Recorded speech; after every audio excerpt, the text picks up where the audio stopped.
¿Te cuesta relajarte y desconectar y no puedes dormir? Con nuestras historias, crearemos una rutina que te ayudará a prepararte para tener un sueño reparador. Pero antes, nos encantaría que nos contaras qué haces cuando te despiertas en mitad de la noche y no puedes volver a dormir. Nos lo puedes dejar en los comentarios de tu plataforma preferida. También recordarte que puedes suscribirte a nuestro podcast para no perderte ningún capítulo nuevo. Y ahora sí, ha llegado el momento de empezar con la rutina. Pon tu móvil en modo descanso. Baja el volumen. Apaga las luces, la pantalla. Cierra los ojos y prepárate para soñar. Hace tiempo, mucho tiempo, en un lugar lejano, muy lejano, vivía Elena. Elena tenía 32 años, una edad que revelaba más en sus ojos que en su rostro. Era una mujer de estatura media, con una complexión que hablaba de años de vida urbana. Delgada, pero no frágil, con músculos sutiles producto de las largas caminatas por las calles empedradas y las ocasionales clases de yoga que tomaba los fines de semana. Su cabello, de un castaño oscuro con reflejos cobrizos, solía llevarlo recogido en una trenza desordenada, que dejaba mechones sueltos enmarcando su rostro. Tenía la piel clara, con algunas pecas dispersas alrededor de la nariz y los pómulos, producto de veranos pasados sin suficiente protección solar. Sus ojos, de un color entre verde y gris, tenían ese tono cambiante que parecía transformarse según la luz, reflejando a veces la serenidad de un lago y otras veces la intensidad de una tormenta. No era una mujer particularmente llamativa en el sentido convencional, pero había en ella una presencia que capturaba la atención. Su forma de moverse denotaba una seguridad tranquila, sin aspavientos. Vestía con un estilo práctico, pero cuidado. Jeans desgastados, pero bien mantenidos. Camisas de lino o algodón. Botas de trabajo que habían visto mejores días, pero que aún conservaban su funcionalidad. Elena trabajaba como editora en una pequeña editorial de la ciudad. Un trabajo que le permitía estar rodeada de libros, corregir manuscritos y mantener una vida ordenada y predecible. Pero algo en su interior siempre había anhelado algo diferente, algo que no terminaba de definir. Su personalidad era una mezcla de determinación práctica y una sensibilidad algo oculta. No era de las que se rendían fácilmente, pero tampoco era una persona especialmente obstinada. Sabía escuchar, observar y analizar antes de actuar. Sus amigos de la ciudad la describían como alguien metódica, quizás demasiado seria para su edad, pero con un sentido del humor seco que aparecía en los momentos menos esperados. Era un martes gris de noviembre cuando el sobre llegó a su pequeño apartamento en el centro de la ciudad. Era grueso, con el membrete de un bufete de abogados que Elena no reconocía. La oficina estaba ubicada en una zona antigua de la ciudad. Esos lugares donde el tiempo parece detenerse entre legajos polvorientos y muebles de roble oscuro. Catalina, la abogada, la recibió en un despacho que parecía más un museo que una oficina moderna. Estantes repletos de libros antiguos. Un reloj de pie en una esquina que marcaba las 2:30 de una tarde que parecía no querer avanzar. Señorita Martínez, comenzó Catalina ajustándose las gafas. Su abuela Luz le ha dejado una propiedad. No dijo le ha heredado ni le corresponde, dijo le ha dejado, como si fuera un regalo envuelto en misterio más que un trámite legal. La descripción fue precisa pero carente de emoción. Una posada ubicada en Portoverde, un pequeño pueblo costero, completamente pagada, con algunos impuestos al día y sin deudas pendientes. El documento detallaba los metros cuadrados, la ubicación exacta, pero poco decía sobre la historia del lugar.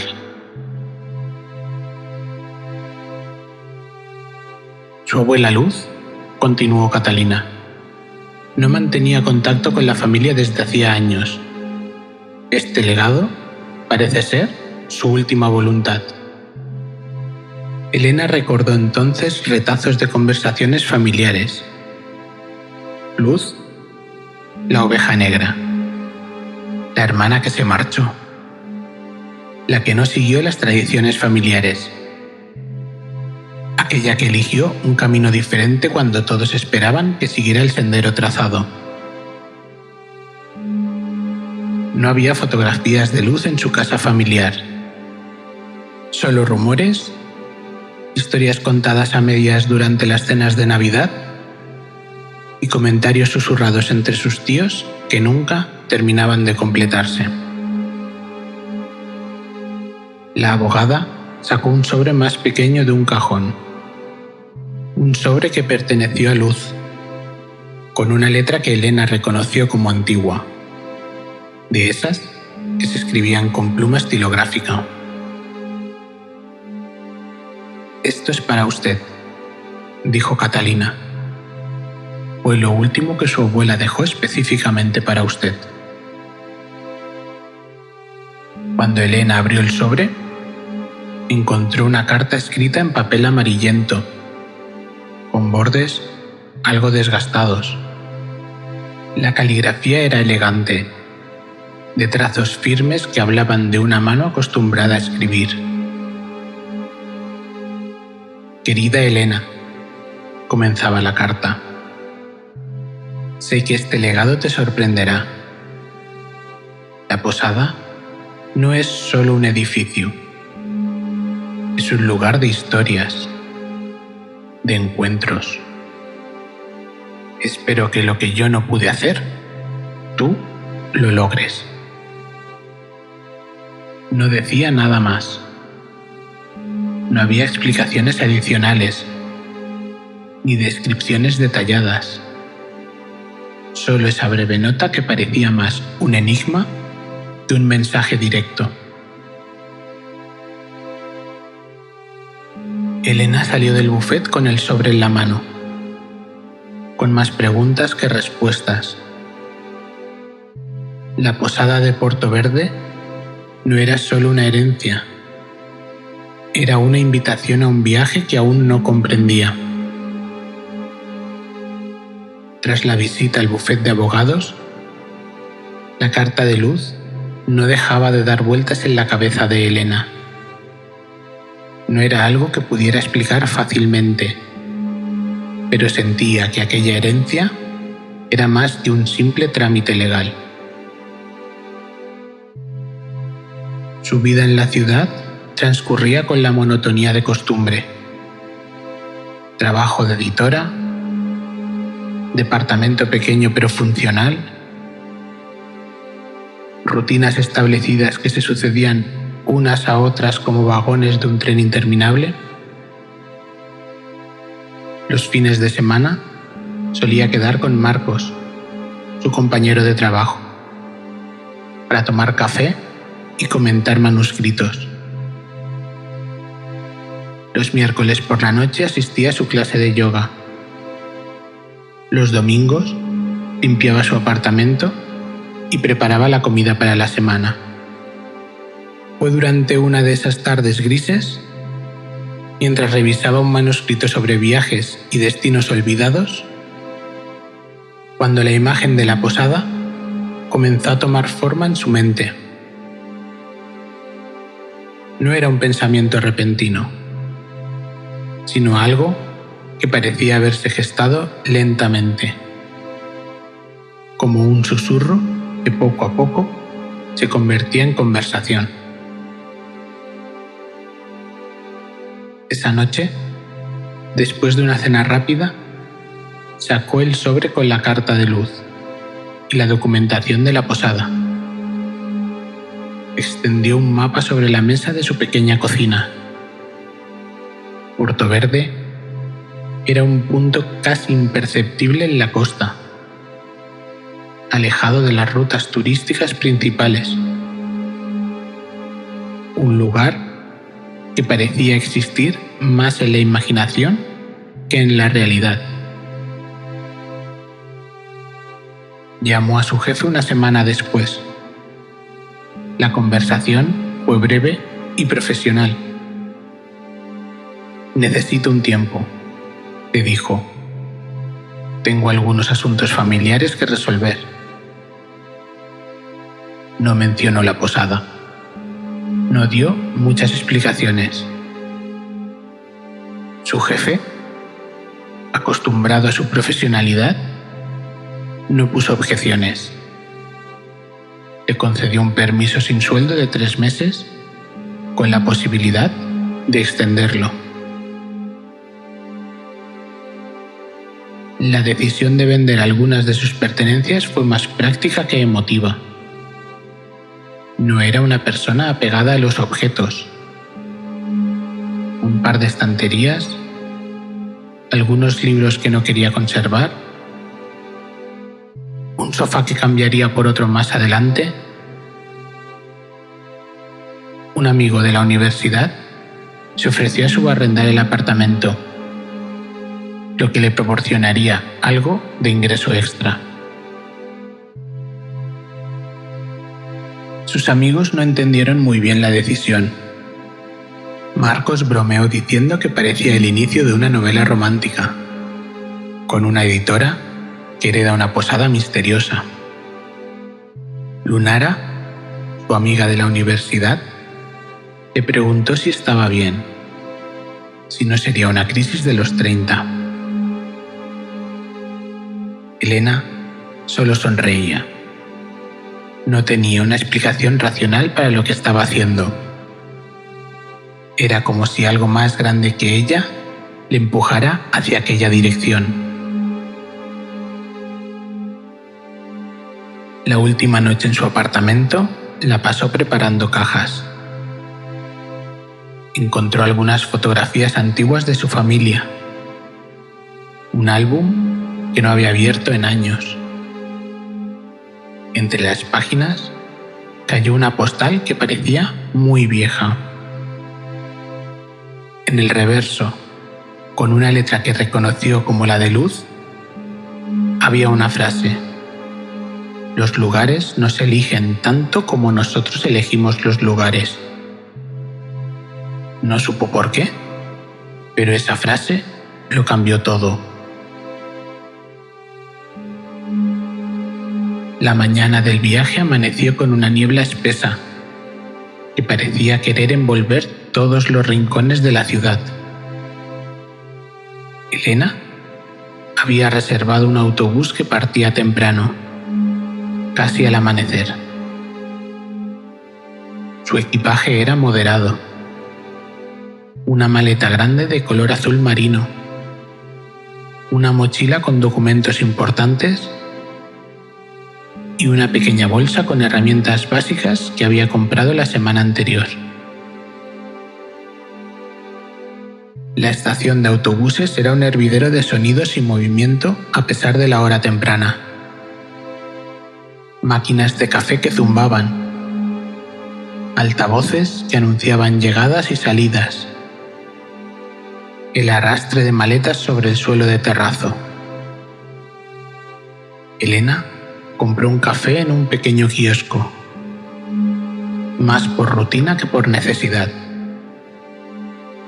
Lo bebió de pie, mirando los mapas de rutas que colgaban en la pared.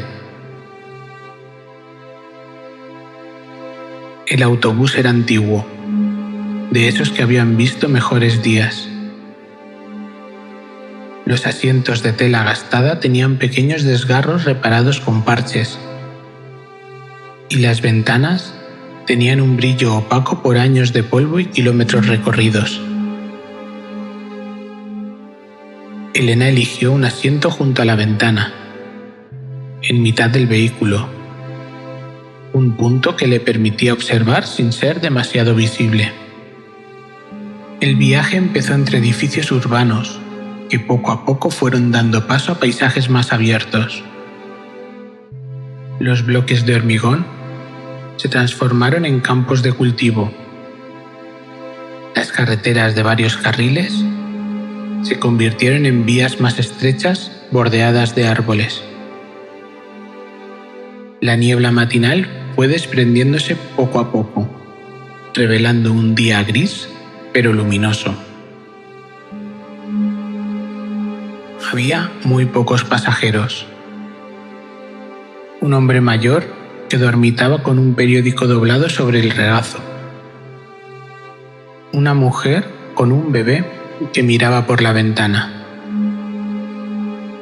Y un par de trabajadores con ropa de faena que conversaban en voz baja en la parte trasera del autobús. Cada kilómetro que pasaba parecía alejar a Elena no solo de su vida anterior, sino también de algo más que no terminaba de comprender. El conductor, un hombre de unos 50 años con bigote canoso y manos curtidas por años de volante, anunciaba las paradas con una voz ronca que parecía salir de otra época. Cada pueblo era una pequeña interrupción en el viaje, un momento para que algunos pasajeros descendieran y otros subieran. Cuando finalmente anunció Porto Verde, Elena sintió algo más que un simple cambio de ubicación. Era como si estuviera cruzando un umbral, dejando atrás una vida y adentrándose en otra completamente desconocida. El suelo crujió bajo los pies de Elena cuando descendió del autobús. No era un crujido metálico o de asfalto, sino el sonido orgánico de tierra compactada mezclada con pequeñas piedras que parecían haber sido pulidas por años de pisadas y lluvia. Porto Verde no era un pueblo, era una respiración interrumpida entre montañas y mar. Las primeras casas que divisó tenían una arquitectura que hablaba de resistencia, construcciones de piedra gris con tejados a dos aguas, algunos cubiertos de musgo, otros con tejas que habían perdido su color original, pero mantenían su estructura intacta. A su izquierda, un camino de tierra se abría paso entre dos hileras de árboles antiguos, probablemente robles centenarios que habían sido testigos de generaciones enteras. Sus ramas se entrelazaban en la parte superior, formando un túnel verde que suavizaba la luz del día y creando un efecto de penumbra característico. El cielo era un lienzo de grises, no un gris uniforme, sino una composición de tonos que iban desde el plomo hasta el plateado. con nubes que parecían estar suspendidas más que flotando, tan densas que casi podían tocarse. El mar, visible entre los espacios de las construcciones, no era de un azul brillante como Elena hubiera esperado. Era un gris profundo que se fundía con el horizonte. Una superficie que parecía respirar con movimientos lentos y pesados. Hacia la derecha, un pequeño grupo de casas se apiñaban alrededor de lo que parecía ser la plaza principal. No había nada grandioso en ella, solo una fuente de piedra en el centro, con un chorro de agua que caía con parsimonia, como si el tiempo mismo fluyera más lento en aquel lugar. Algunos pescadores faenaban cerca del muelle. No eran muchos, quizás 4 o 5 hombres de edades indeterminadas, vestidos con ropas gruesas que hablaban más de funcionalidad que de estilo. Sus movimientos eran precisos, casi rituales, descargando cajas de pescado fresco sobre mesas de madera. Un gato callejero la observaba desde la entrada de lo que parecía ser la única tienda del pueblo.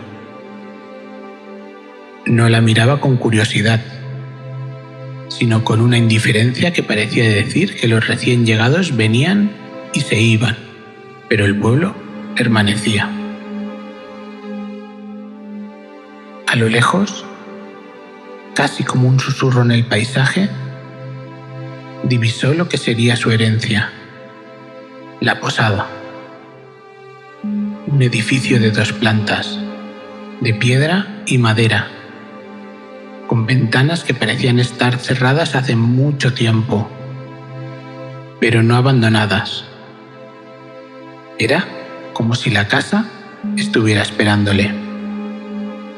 Elena tiró de su maleta por el camino de tierra que llevaba a la posada. Las ruedas de la maleta dejaban un surco irregular, interrumpiendo la superficie compacta que parecía no haber sido alterada en años. A medida que se acercaba, la estructura fue tomando forma con más nitidez. La posada era un edificio que desafiaba la definición de arquitectura. Construida parcialmente en piedra y parcialmente en madera. Parecía ser el resultado de diferentes épocas y necesidades. La base, hasta aproximadamente 1 metro de altura, era de piedra gris oscura. Bloques perfectamente encajados que hablaban de un trabajo artesanal antiguo. Piedras de diferentes tamaños, algunas con pequeñas vetas de color más claro, otras con bordes irregulares que habían sido cuidadosamente seleccionadas para crear un muro sólido. Sobre esta base de piedra, la estructura superior era de madera.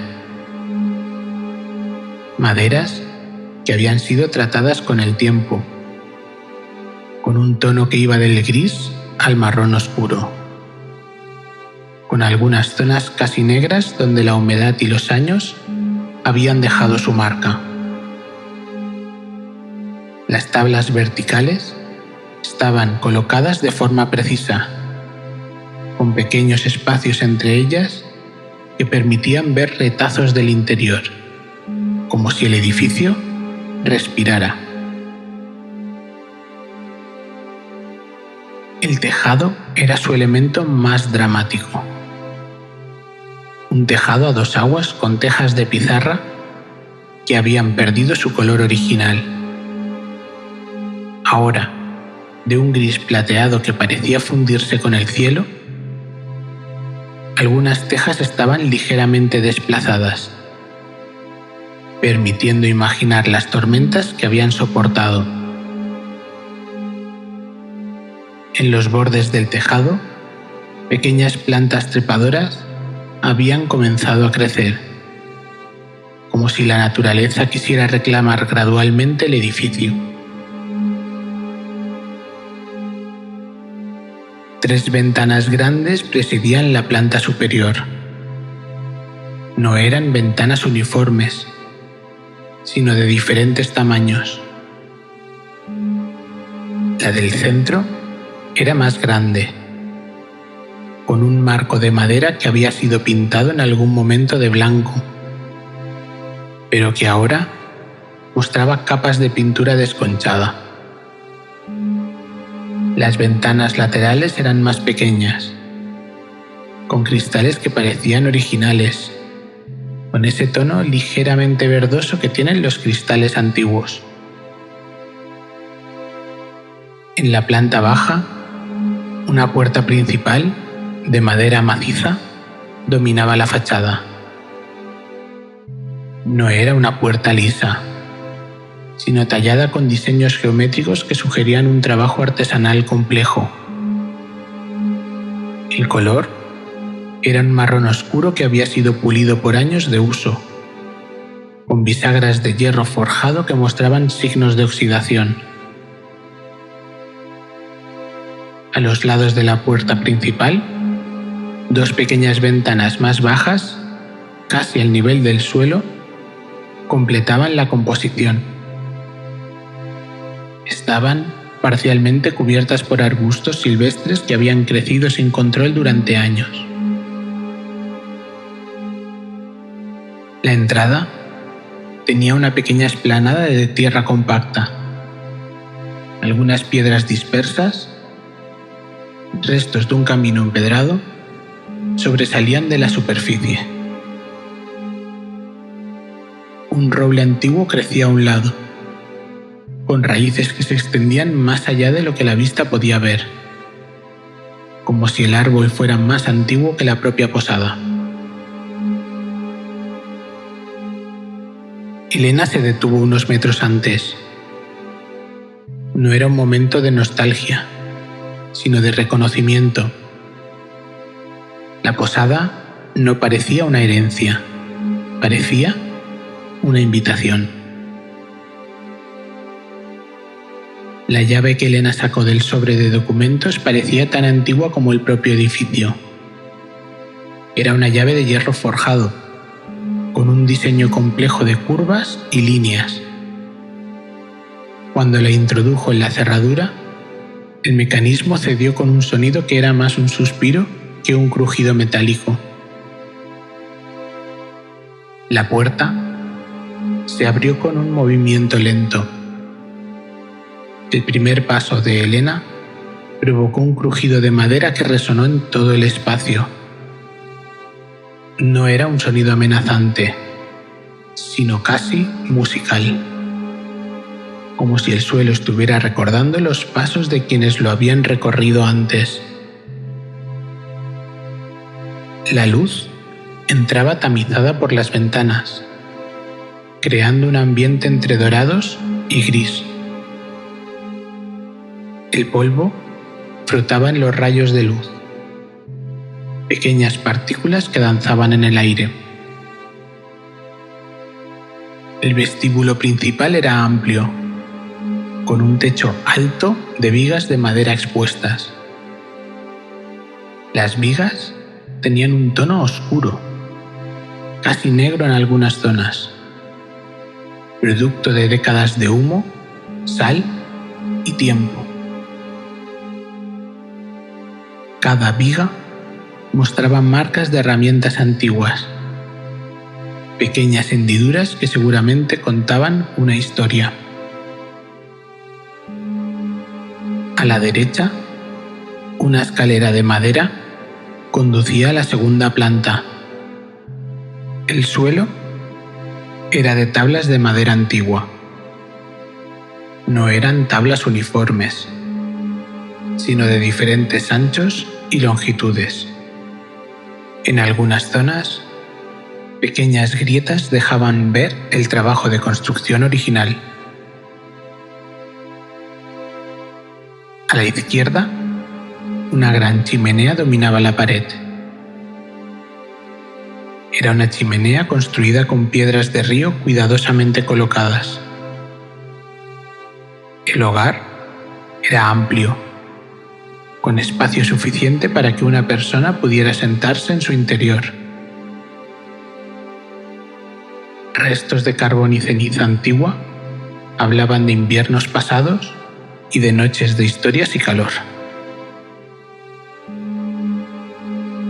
Los muebles, antiguos, estaban dispersos por la habitación. Un armario de roble que ocupaba casi toda la pared, con puertas que parecían pesar toneladas. Una mesa grande en el centro, de madera maciza, con señales de golpes y marcas que hablaban de años de uso. Sillas de diferentes estilos, como si hubieran sido recolectadas en diferentes momentos. Un reloj en una esquina parecía detenido en el tiempo. Sus agujas marcaban las 3:10, pero no había forma de saber de qué día ni de qué año. El olor era una mezcla compleja: madera antigua, sal marina, un ligero rastro a lavanda seca y algo más difícil de describir. Elena dio otro paso. La posada parecía respirar con ella. Dejó caer su maleta junto a la puerta. El sonido del impacto resonó entre las paredes, levantando una pequeña nube de polvo que bailó en los rayos de luz. No había prisa. Sabía que tenía todo el tiempo del mundo para explorar aquel lugar que ahora era suyo. Empezó por la planta baja. Cada habitación era un capítulo de una historia que aún no comprendía completamente. En la cocina encontró utensilios antiguos, sartenes de hierro fundido que pesaban como pequeñas anclas, tazas de porcelana con diseños desconchados, un gran fogón de hierro que parecía haber cocinado miles de comidas. Un cajón entreabierto llamó su atención. Dentro había un fajo de papeles amarillentos, facturas antiguas, algunas cartas y un diario cuya primera página estaba firmada por su abuela Luz. Lo dejó donde estaba. Habría tiempo para explorarlo más tarde. La luz empezaba a desvanecerse cuando decidió subir las escaleras. Cada escalón crujía bajo su peso, como si estuviera despertando memorias dormidas. El pasillo del segundo piso tenía 4 puertas, 3 habitaciones y un pequeño cuarto al final del pasillo que parecía ser un almacén. La primera habitación era la más grande, una cama de matrimonio con un cabecero tallado, un armario que ocupaba casi toda la pared, cortinas que habían perdido su color original, pero que aún conservaban un ligero brillo. Fue entonces cuando escuchó un ruido. Era como un suspiro, algo entre el viento y un murmullo. Elena se quedó quieta, conteniendo la respiración. El sonido no se repitió. Fuera, El cielo empezaba a oscurecerse. Portoverde se sumía en un silencio que parecía tener vida propia. Un secreto más le esperaba en el cajón de un escritorio. Una fotografía antigua donde reconoció a su abuela Luz. Pero no estaba sola. Había un hombre a su lado.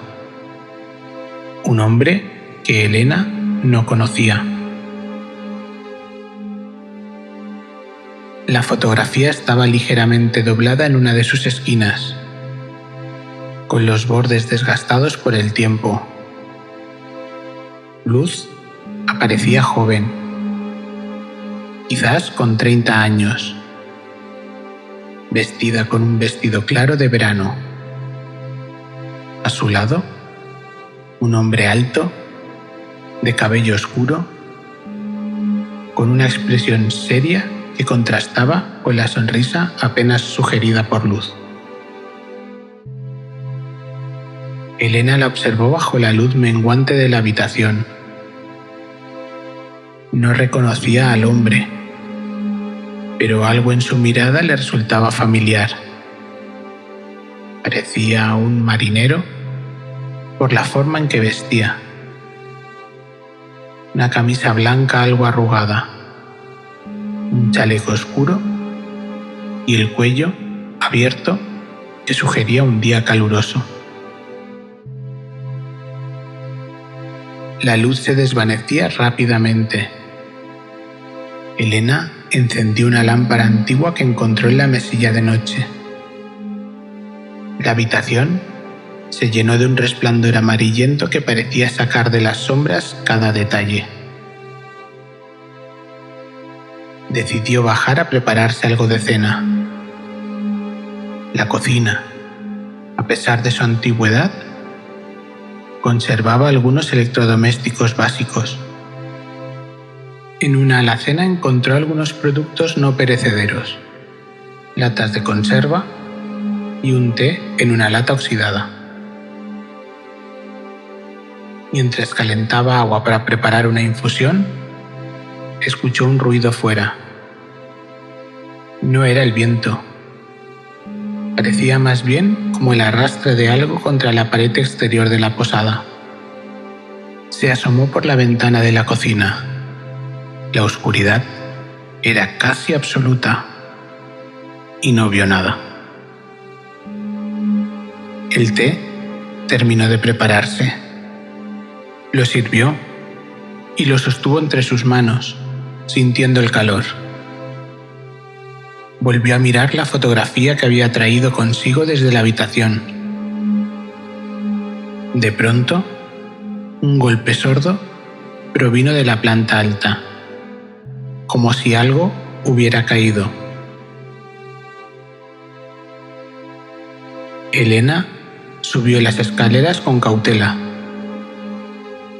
La lámpara que había dejado encendida seguía iluminando el pasillo, pero algo había cambiado. Un libro yacía en el suelo, como si hubiera caído de algún estante o mesa. Lo recogió. Era un álbum antiguo de fotografías.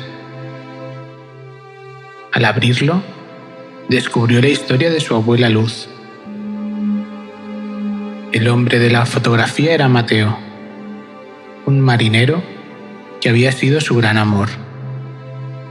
Pero no era un amor convencional. Las páginas revelaban cartas, anotaciones, fragmentos de una historia de pasión y secretos. Mateo había sido un navegante especial, alguien que transportaba información crucial durante años de conflicto. La posada había sido su punto de encuentro, su refugio secreto. Luz no era solo su amante, era su cómplice. En la última página del álbum, una nota manuscrita. Para Elena, cuando estés lista, comprenderás. Esa noche, Elena comprendió que la posada no era solo una herencia, era un legado. Un lugar de encuentros, secretos e historias que atravesaban generaciones. Mateo había desaparecido años atrás, pero su presencia seguía viva en cada rincón. Porto Verde parecía respirar con ella. La posada ya no era un edificio abandonado. Acababa de llegar y ya lo sentía como su hogar. Bueno, pues el cuento ha terminado ya y no me gustaría molestarte porque tienes que estar a punto de dormir o ya durmiendo. Pero me gustaría agradecerte que nos hayas escuchado y que, vamos, ahora no cojas el móvil, pero mañana por la mañana o durante el día cuando tengas un ratito, entras en el podcastparadormir.com y nos puedes seguir en redes sociales o contarnos qué te están pareciendo nuestras historias. Así que nada, descansa muchísimo y hasta mañana.